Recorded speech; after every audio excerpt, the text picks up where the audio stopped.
No. Yes, it's all done. I did the interview. I showed the book. Yeah, no. Because ours was like our production time was not really that. We don't really.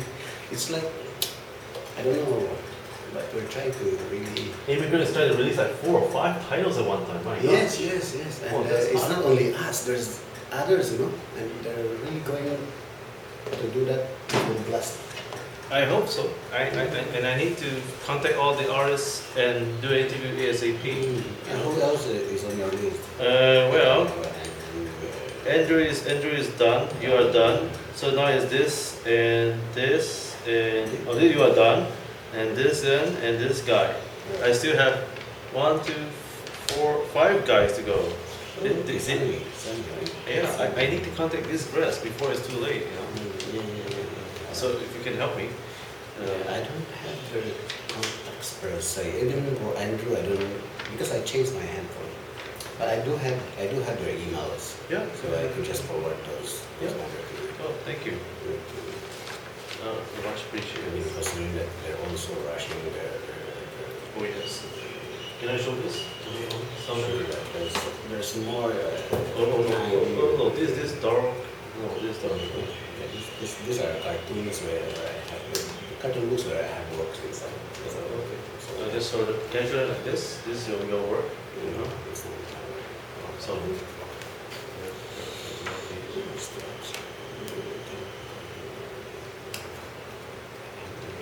this books 16, 33,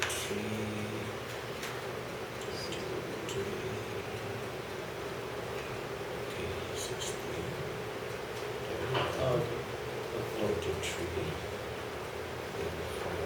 3. Yeah. Oh, okay. Wow. Never mind. I think. Later you can just zoom in on that. It's Okay. Michael Jackson. Sad. Sad. Oh. He's got well known about his name, but yeah. Okay. Yeah. What was the album that we had? Bad. Yeah, Bad. So when he moved on, it's sad. Okay. Okay. A few seconds and. Oh, oops.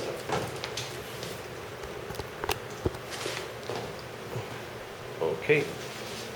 Are we all? So sorry. But you'll be within the camera range, right? You'll be Yes, that's right. Okay, just a few seconds. Yes. Hi, welcome to the National Critics' Choice Online News. And hi, I'm Robin Stienberg. Welcome to our show again. And today we have a special guest who is none other than Mr. Mel himself, or also known as Dan Choi Mel. He's been hiding quite a while for a long time, but nonetheless, he's been appearing dozens of cartoon works, political cartoons and illustrations in various newspapers around the world, including New York Times, Straits Times, and so forth. And not only that, Mr. Mel happens to be an award winner for his work too. And today, he's going to tell us about his story and his latest work, and perspective, and probably even advice for those aspiring to become a political cartoonist, or perhaps illustrations. And Mr. Mel, welcome to our show. Yes. It's nice to have you and me, likewise with you. And you're a real mystery. Everybody thought that Mr. Mel, though happens to be Caucasian actually. Angmo, yeah, Singapore Angmo. In case New Yorkers wondering what is Angmo, it's actually a word for Caucasian, and in direct translation for a Malay word. Mr. Mel, it's amazing how you have arrived your career this long as a political cartoonist and for various newspapers around the world, and many have admired your work. Thank you. And as well as the National Critics' Choice, even our online readers, voted you as one of the top 25 illustrators, in the region. All right. Is your talent discovered by accident, or was it sheer luck? It's more or less about being there and doing it, and then people would actually notice what you're doing, and then you're known for that. So by right, if you do what you love, then people will actually get. Then you call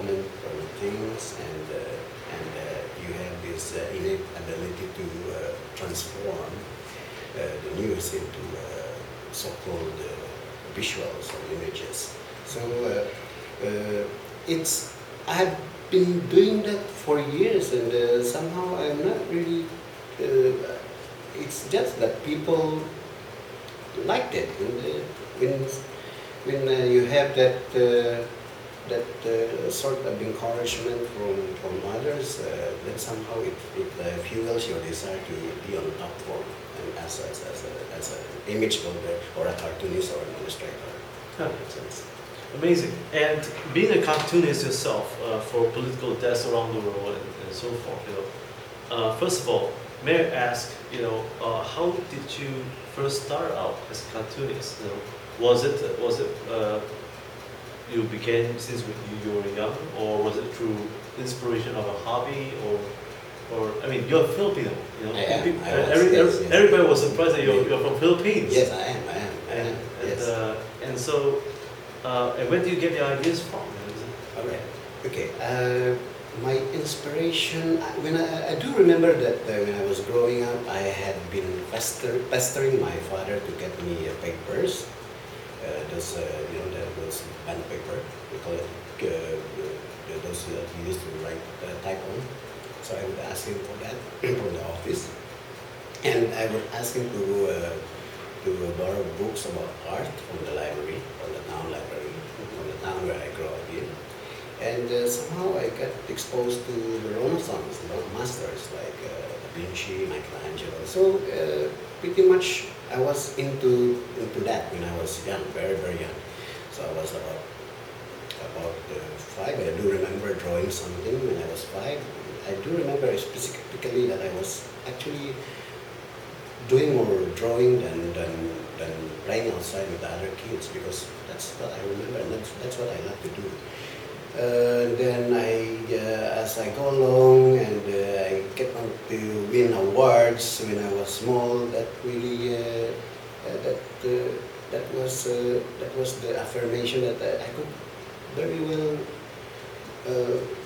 I'm going into that territory where I could be at ease and I could be productive and I could actually excel in. So I went to university. I took up fine arts, and then after that I was drawing papers for the campus papers, and I was contributing to the newspapers by then. So it was a natural progression from the campus papers to the national papers. So I was doing that. I was still a student, but I was contributing to the for free. For free. I don't mind. I don't really mind the pay. I'm not getting it. I'm not getting anything from it. But I was getting a different kind of satisfaction because I was giving them something, and then they were like they were like publishing it, and I would see that in the papers, and it gives me this satisfaction. It's at your core as an artist that if my cartoons are getting appreciated by the editors themselves, then maybe that could be it. That could be a lifetime. I could do this forever. Until I get old. So that's it. That constant affirmation from everybody else. That fuels your desire to do good. And also I got some editors from around the world were noticing my work in the papers, and somehow there was a recruitment drive before the national the cartoonists and writers delegate. They will do a worldwide search for cartoonists to be included into the syndicate that they have. So I was one of those they had selected from the stable. I became one of the stable cartoonists. And I'm also with Darrell Kegel's Professional Cartoonist Index, so I get to contribute to that service. and some other books and somehow, and that's about it. Huh. Yeah. And so now, what was your first cartoon that actually shocked you up to become a celebrity status? I don't really remember, but going back To your campus days? to my, not really campus, but when I was contributing to the papers. And during that time, 1986, Marcos was being slowly ousted, right? So there was a lot of these things going on, and somehow sentiments that was new that were trying to come out. Manifested itself on paper as cartoons. So I was doing these cartoons, and somehow there was this particular cartoon which was really everybody liked it, and it just came out in the papers, and that's it. And everybody was like calling up, who's this guy?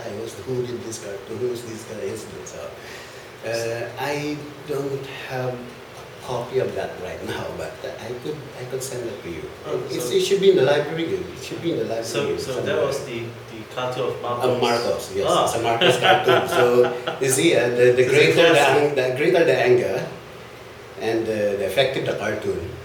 The greater the anger, the more that an effective, the more that a cartoon becomes effective. See, that kind of. So in that milieu, that cartoon works, but if you take that out of context, it doesn't really work anymore because Marcos has gone beyond, has gone on, and my cartoon is still there. It's a record of what happened. It's a historical record. Wow. It's just like, but it's not only me. There's a lot of other artists who were doing all sorts of commentaries during that time. So, and they had found their voice, and that's a good thing. That's a good thing. But then again, like most things that are in that idealistic state, that everybody wants to have a better place for everybody else. That doesn't. And then, I mean, maybe I'm cynical, or I've gotten cynical out of this. But yeah, I mean, things changed, and somehow everything that has been what we thought has been rectified. Right? It's still there. Problems still exist. So Wow. there's a need for more cartoonists. And it still is today? Still is today. Still is today. No. So the whole thing of getting things. I don't know. I'm digressing already. So it's okay.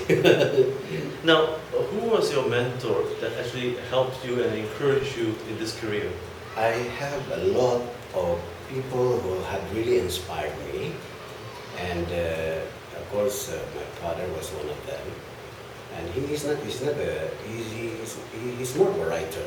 But then again, I have this notion that cartooning is actually also writing. We use the same writing devices, like metaphorical devices like simile and all that. And there's a lot, because in the Philippines there's just a lot of really great guys, great cartoonists who had moved on to the United States, like Corky Trinidad, who was like the cartoonist during the Vietnam War. So most of his cartoons were published in the Pacific Stars and Stripes, the U.S. And also you have Nonoy Marcelo, you have Jum Aquila, but of course nobody would know of them anymore because that was in the past. It's worth mentioning because they've been a part of myself. Were there any artists such as who created like Spider-Man, Superman, the comic books that inspired you? When I was growing up, there's that cartoon character, Hong Kong comics, Lao Pu Tzu. Yeah, Lao Pu Tzu. Oh. Yeah, that one's very nice. It's very visual. Uh-huh. It's kind of the Chinese version of Sergio Aragones. Oh, very expressive. Very expressive. So it's like wow, this guy is very good. Then when I was studying in Manila, I discovered Mad Magazine, and somehow it's something like that. You know? Do they have that in Manila? Yeah, They do? Yeah, yeah, Wow. because the Chinese community in Manila is they've been there ever since. Wow. I was growing up. We have a Chinese school beside the house we live in, and Uh-huh. we have most of my friends are Chinese. I have my great grandfather is Chinese, so yeah, it's pretty much in there. Well, That's for, why. for That's those why who it's do like, not know, Lao Fu is a Yeah. Chinese comic book which Mr. Mel himself was Yeah. inspired. And yes. so, and Mr. Mel, speaking about inspiration, do you think that comic artists like yourself has the power to communicate politically and strongly to aggravate or probably even prosper a country? That's a very good question. Yes, and I think it's more of a cartoon helping in like a consensus, right? So trying a part of a nation building effort. Yeah, we could use cartoons as like a device to foster inter-community understanding and things like that. But yeah, it has yeah, cartoons has been used quite a lot of times. You know? So has anyone wrote to you and say to you that your cartoons has a very deep impact to their society, even in politics? Have you been threatened before? The thing is, nobody really threatens you. Somebody will just tell you that your cartoon is not, it doesn't really reflect that well on something or someone. But most of the time, I do get commendation from people I don't know. They write letters to me. Really? Yeah, they say that. So not once in your lifetime you had any threat.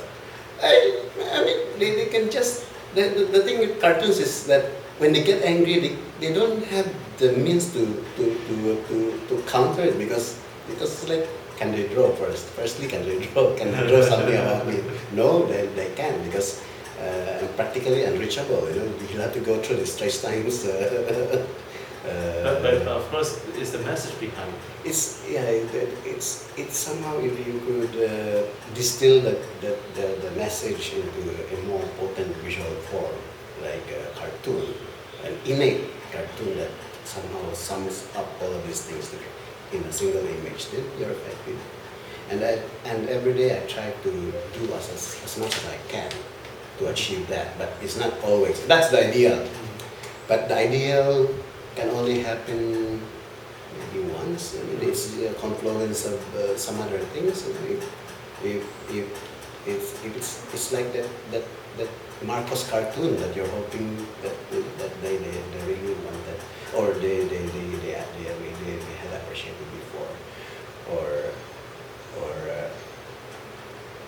it's the events of history. You know, there's as I was saying, the confluence of events. If it favors your cartoon, then it becomes iconic. Now, have you been rejected while you're in this career? I've been rejected a lot of times. Wow. Yeah, and I'm thankful for that. How many times? A lot of times, and I'm thankful for that. I don't. In fact, I embrace rejection because Really? I don't. If they just say, oh, this is good enough, then how would I know if this is really good enough? Of course, it's good enough. It's good enough, but how good enough? How good? You know? Oh, really? Yeah, so I would have cartoons which are better than the one that came out in the papers. Really? But of course, it's not because it's bad. It's because it's not just needed right now. So you have that. So those that are rejected, I just keep it in view as in some folder somewhere, and obviously I have a lot. So it's just stacked somewhere in there in one of those boxes in the office. No. I call that back to the drawing board. So it's all there. Do you often have a library of drawings that you created but you couldn't use it, and maybe you could use it later? Yes, I have sketchbooks. It's just lying around. Oh, okay. So or pieces of paper. I have a lot of these Library. fragments of papers. No, no, it's not even library. It's just lying Wow. around. But the thing about it is, I just keep it. I just keep them. So in the office, I have quite a lot of those. Is, is your family supportive of what you're doing? Yes, they've been supportive of what I'm. So if I say I wanted to concentrate on my work, Wow. they go, Amazing. yeah, they go out, Now, like my son, just now. now, you said that you've been rejected many times, and this is this phrase that they always been in your mind, and that is how good is enough. You said just now. So what do you mean by how good is enough for you? Is there a criteria that you set yourself? That's a good question. The criteria is that I may have three ideas. Out of those three, one could be published, and then the other two is for personal consumption, because I really like to keep for myself. We could publish that later. So I'm of this view that that I had satisfied myself with those two sketches, but I could use that one for print. So it's a trade-off. So you trade something off with another. It's rejected not because it's bad. It's rejected because it's just not right for it to be published at this point. So it's like you're going further in the future historically, right? It's like, oh, this is my view of what will happen in the next 10 years. But of course, it might or it might not happen, but we just keep it for later. So something like that. And the thing with history is that it can be, you know your history, you would know things are likely to happen in that way because of that. You know, that there's a trajectory. Humans are pretty much what you call this, predictable. Really? in that You, sense, you, yeah. you say that humans are very predictable. Predictable because of their habits, you know. They have greed, they have this, they have that, you see. And then all human qualities are So pretty much predictable, you know. So you can tell the future from now, I suppose. No, it's not really about telling the future as would a seer would see it. You know, it's like more of okay, what will happen? You know, if this guy do this like this, okay, like in Syria, look at this guy. What will happen to this guy? See what happens to Egypt, to Mubarak, to this. You see, that kind of. There's a trajectory that you follow. You know, that kind of trajectory, history, the past, the future. Let's say if you don't know your past, you don't know what your future is. You know? So But how do you know? I go by that. But how do you know that out of the three artworks that you prepared, and you said two of which may be kept in your library and one probably be published, how would you know that? Is it going to be the publisher that's going to tell you that? Yes, that's the one. That's the editor will say that Oh, to you. okay. So it's no longer me. It's, Oh, I see. it's the other hand. Oh, so I the guiding hand. Okay, so I thought it's going to be you that. No. Okay. It's the guiding hand. No, It's like because cartoonists can just go you know, as they say, crazy over anything. But then again, there's the rational. The rational bit is when you show it to your editor and they say, but okay, we'll go for this one, the more tamer one of the two. It's a trade-off. So that's the thing there. It's like you go overboard, not overboard in that sense that someone will get angry somewhere. It's just that the idea of it is not right for consumption at this point in time. It's not yet ready. It's too controversial. Yeah, we have to use that word. It's controversial. Now, So, but if you were a judge today, you know, for a cartoonist competition. competition. Yes. No. What sort of criteria are you looking for a new cartoonist or aspiring cartoonist? I would prefer someone who is more, what you call that, who is brave enough to come up with something that is new. But nobody could. I mean, I'm not saying nobody could, but somehow they will restrain themselves, because it's a competition. So they will go for really, pretty ones. I don't go for nice illustrations. I go for the idea. Really? Yes. You're going to be Because- looking for an idea, Yes, not the not the illustration. illustration. The Really? illustration you can do it better next time. Uh-huh. As you grow older, you can fine tune your drawing skills. You can become great at it. But if you start with a bad idea and you have great drawing skills, then okay, I'll credit you for your drawing skills. But I'd rather that I go for the idea more than your drawing skills, because that's how it is. Now, when you said idea, well, what do you mean by that? Is it got to do with the concept and the Yes, message? the concept, the message, the way he or she wrote the thing, how he composes the thing, and just generally the concept, the concept. So I don't. So don't give me if I were the judge, don't give me a lot of what do you call that?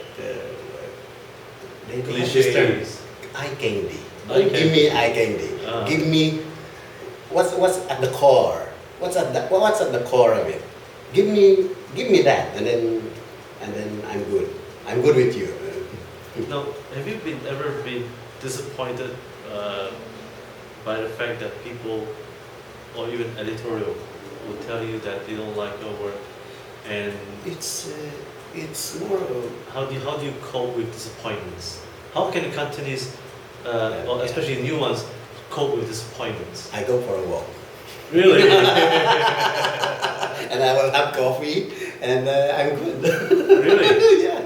No, the thing is, it's part of the work where, as I was saying, an image could have a lot of meaning to a lot of people. You see, if it's not anchored properly, if it's not the context is not there, the historical context, cultural context, social context.